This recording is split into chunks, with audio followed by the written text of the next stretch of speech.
It all went down in the state of Iowa. Usually, Iowa is the testing ground for upcoming elections. Democrat Catelin Drew wins the Iowa special election, breaking the Republican supermajority. And the Republicans are upset that the Democratic Party heavily backed her so that she could win this election. Tyrone Bowman live.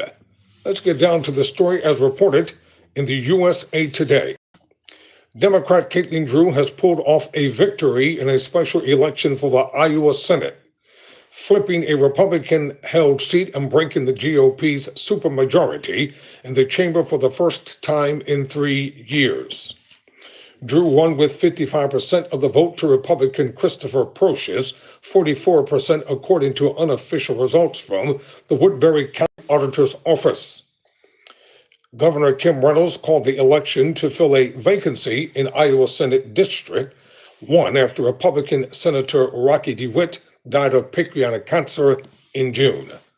I am just really incredibly honored that the folks in Senate District 1 believed in this campaign as much as the team did, and I am looking forward to representing them well, quote, close quote, Senator Drew-elect said in an interview with the Des Moines Register. The Western Iowa Senate seat is based in Woodbury County and includes Sioux City. Drew will serve the remainder of the DeWitt's term, which ends in January 2027. The seat will be on the ballot again in November 2026. With Drew's win, Democrats now hold 17 seats in the 50-member Senate to Republicans' 33 seats, enough to break the two-thirds supermajority the GOP has enjoyed since the 2022 election. That means Republicans will need support from at least one Democratic senator to confirm Reynolds' nominees to state agencies, boards, and commissions in the final year of her term. Drew's victory is the latest in a string of positive special election results for Democrats this year that will give the party hope that it can claw back seats in the 2026 midterm elections. Those results include Democrat Mike Zimmer's surprise victory in a January special election from an eastern Iowa Senate seat, as well as a narrow loss for Democrats in March in a southwest Iowa House district, and a dominant win in April in a Cedar Rapids-based House seat. In 2022, the last Senate District 1 was on the ballot. DeWitt defeated Democrat Jackie Smith by more than 10 percentage points. I'm incredibly proud of the organizing effort that the Woodbury County Democrats put in, Drew said. We had just truly an exceptional team of volunteers who dedicated every weekend from July 9th to now to knock on doors in every single kind of weather, and we left it all out there. So here is a photo of the Senator-elect Democrat Caitlin Drew. As you can see, she's in all smiles in this photo. Drew, who's 37, lives in Sioux City with her husband and daughter and works as an account executive at a marketing firm. She named high costs and education funding that keeps pace with or exceeds inflation as her top issues. Overwhelmingly, the main frustration point that I am hearing is that we have an affordability crisis, whether that's housing, childcare, or health care. Drew said in an interview before the election, and folks are really feeling that in their pocketbooks and in their spending decisions. See, this is what the MAGA Republicans are not counting on, that people are unifying across the nation. They're tired of what they've been hearing. They're tired of what they're seeing. They're tired of the dictatorialism that's going on in this nation. Listen, they're tired of inflation. Of course, in Washington, they keep saying, coming from them, well, there's no inflationary problem. Yes, there is. Inflation is out of control. Food costs are out of control. Gas prices are out of control.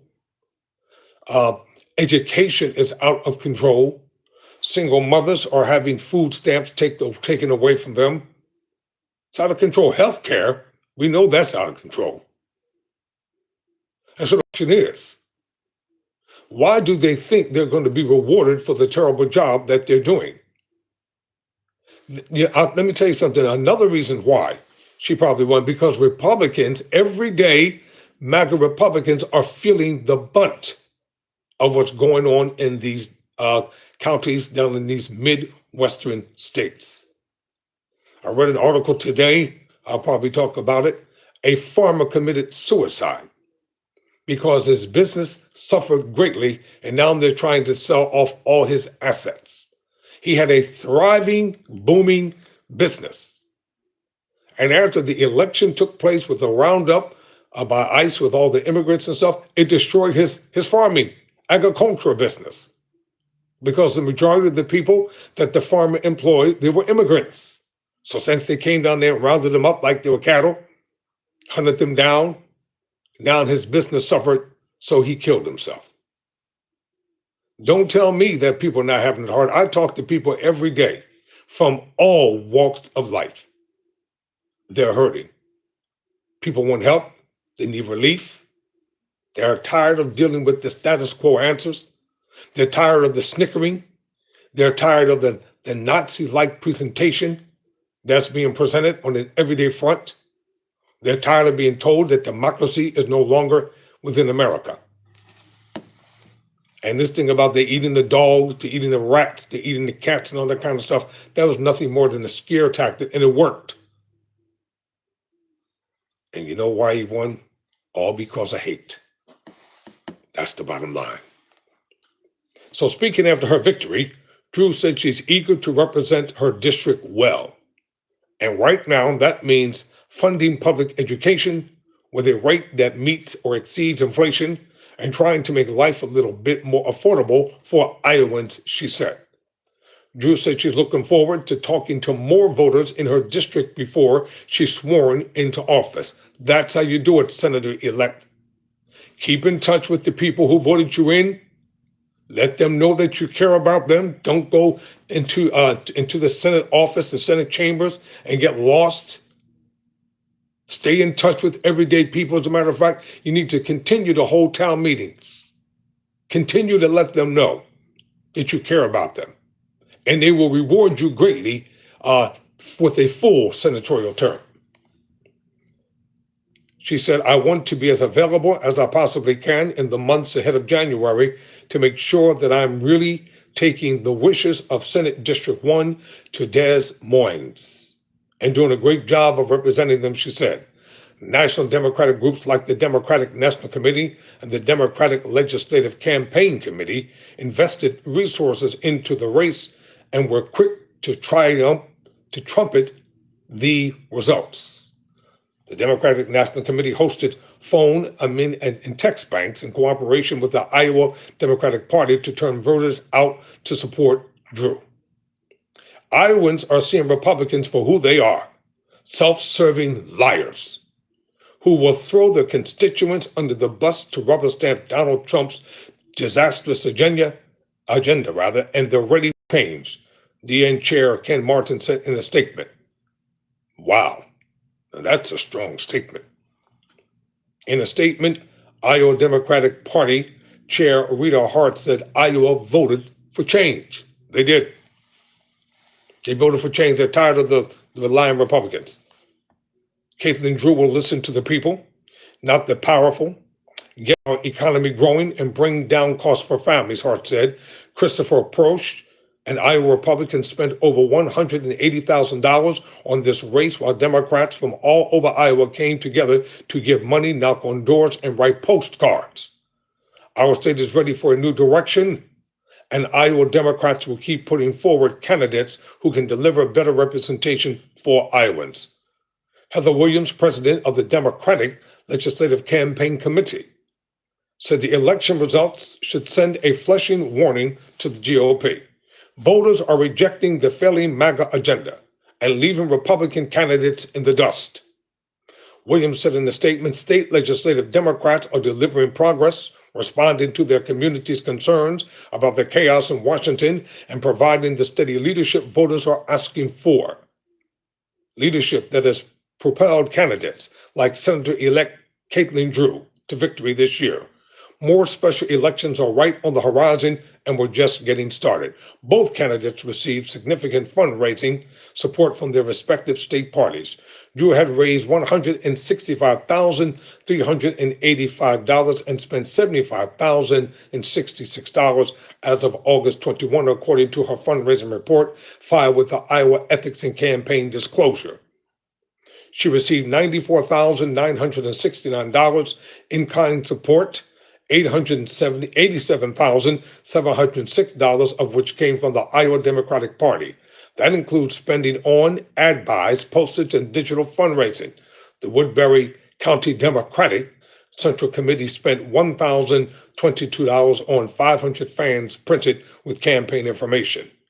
Persh had raised $20,020, spent $18,425 as of August 21st, according to his fundraising reports. The Republican Party of Iowa provided more than $160,000 worth of in-kind support for Persh for television, digital, and radio ads, direct mail campaign signs, social media advertising, text campaign literature, and pizza ranch meals for volunteers.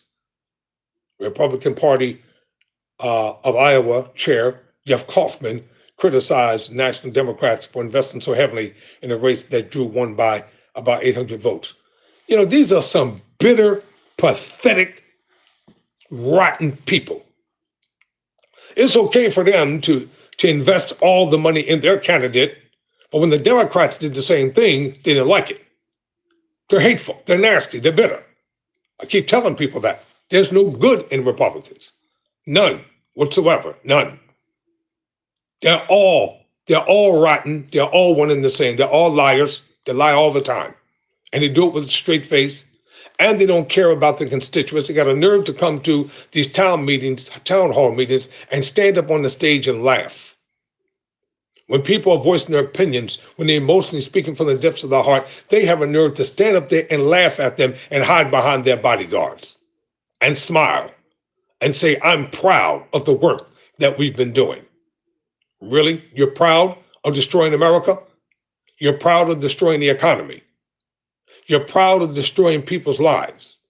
You're proud of unemployment. You're proud of taking Medicaid and Medicare from seniors.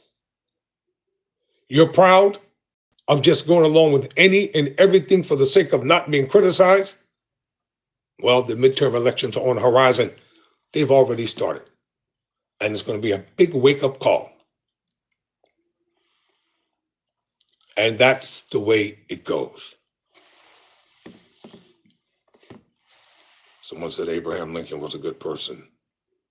No one said that Abraham Lincoln was not a good person. All right, ladies and gentlemen, I'm out of here. Never surrender, never quit.